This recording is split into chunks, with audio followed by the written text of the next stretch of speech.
Ассаламу алейкум достар. Бүгін мен Бағдаттың бірнеше сұрақтарына жауап беремін. Бағдат, сұрай ғой, қандай сұрақтарың бар? Харекет деген не? Харекет деген не ол? Харекет дегеніміз фатха кәсрах дамма. Фатха кәсрах дамманы біздер не деп айтамыз? Харекет деп айтамыз. Фатха дегеніміз төбесін андай қойылатын белгі ә деп оқылады, кейде о деп, астына қойылса кәсра и деп оқылады, үстіне қойылса дамма о деп оқылады. Осы фатха кәсрах дамманы не деп айтады? Оларды не деп айтады? Жалпы? Харекет. Харекет деп айтады. Өзің сұрадың ғой харекет деген не деп. Мысалы, оқшы. Бә, би, бу. Аха, мынау не? Жеке өз. Жоқ, фатха. Фатха. Мынау? Кәсра. Мынау? Дамма. Дұрыс, мынау фатханы кәсірінен дамма. Үшеуі қосылып не деп айтылады? Харекет. Харекет деп айтылады. Дұрыс. Сенің екінші сұрағың қандай? Ұмытқан жоқсың ба? Сүкун деген не? Дұрыс, есіңде екен ғой. Сүкун деген не? Шынымен де сүкун деген не? Сүкун дегеніміз мынандай домалақ белгі қойылса тоқтап қалатын. Соны сүкун деп айтады. Мысалы оқшы. Ас. Асри. Вәл асри деген кезде мынау вәл дегенде мынау домалақ белгі тұр ғой. Осыны сүкун деп айтады. Мынау домалақ белгі тұр ғой. Осыны не деп айтады? Сүкун деп айтады. Құранда домалақ болмайды. Құранда бізде жебенің ұшы сияқты бүйтіп тұрады, байқадыңдар ма?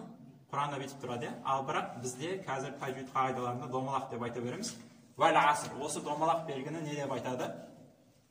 Сүкун деп айтады. Мысалы, оқшы. Құл хуаллаху ахад. Міне, осы жерден сүкунды тауып берші маған. Мынау сүкун. Аха, дұрыс. Харекет қайсысы? Харекет. Мынау харекет тағы. Нау харекет, нау. Мынаның бәрі харекеттер екен, иә? Жақсы. Сүкун дегенді түсіндік. Харекет деген не екенін түсіндік. Енді тағы да бір сұрағың бар сияқты сен сезіп тұрмын. Сүкунды нун деген не? Сүкунды нун дегеніміз не? Сүкунды нун деген не ол шынымен де? Есіме түсті. Сүкунды нун дегеніміз қарай ғой. Егерде негізінде мынау мин деген кезде мына жерде сүкун болу керек негізінде. Мин деп тоқтап қаламыз ғой. Бірақ Құранда нунның үстіне сүкун не істелмейді, жазылмайды. Сүннің үстіне сүкун жазылмайды. Мынаны мин деп оқимыз. Ешқандай белгі болмайды мына жерде. Бірақ негізінде мынандай нәрсе жазылу керек еді домалақ. Бірақ Құранда не істелмейді, жазылмайды. Мынаны мин деп оқимыз. Яғни сүкунды нун дегеніміз үстінде харекеті жоқ нунды айтамыз. Ешқандай харекеті жоқ болса, мынаны сүкунды нун деп айтамыз. Мин деп. Мысалы, мин шарри дегенде. Немесе мин жуин дегенде мына жерде сүкун тұр ғой. Құранда болмайды бұндай сүкун. Былай жалаңаш өзі келеді. Осы нәрсені не деп айтады? Үстінде ешқандай харекеті жоқ нунды сүкунды нун деп айтады екен. Дұрыс па? Дұрыс шығар. Енді келесі сұрағыңды қоя ғой. Танвин деген не? Шынымен де танвин дегеніміз не? Ойланып көрейік. Танвин дегеніміз екі фатха, екі кәсра, екі дамманы танвин деп айтады екенбіз. Мысалы, робба деген сөзде қасына бір тағы бір фатха қойып жүрсек, роббан деп оқиды. Робби деп тұрған сөзді қасына бір кәсра қойып жүрсек, тағы да роббин болып оқылады. Роббу деп тұрған сөздің қасына тағы бір дамманы қосып жүрсек, роббун деп оқылады. Осындай екі фатханы, роббан деп, ән деп оқылатын.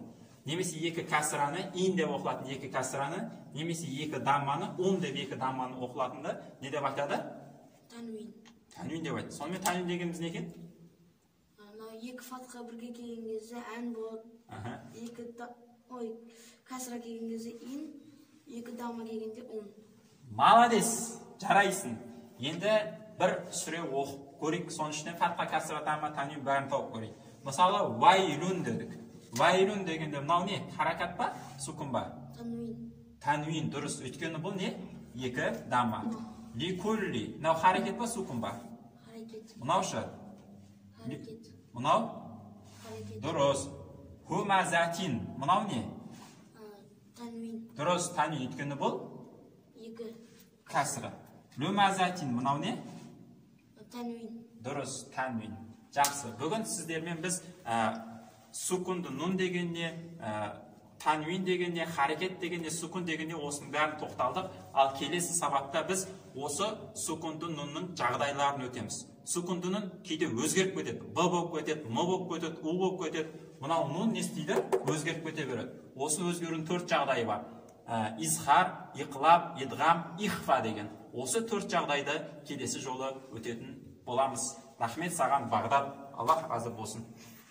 Сабағымызды жалғастырамыз. Кітаптан оқиық. 4-ші дәріс харекет, сукун, сукундының және тәнвин дейді. Харекет деген не? Даммах, фатхах, касрах, и, а, у деп оқылады. Сукун не? Харекетсіз харіптердің үстіне қойылатын мына домалақ белгі дейді. Сукунды нун не дейді? Харекетсіз нун. Тәнвин деген не? 2 даммах, ун деп оқылады. 2 фатхах, ан, 2 касрах, ин деп оқылады. Сукунды нун мен тәнвиннің неше қағидалары бар дейді. 4 қағида бар. Олар изхар, иқлаб, идғам ва ихфа дейді. Ва хир дауан, алхамдулиллахи раббил аламин.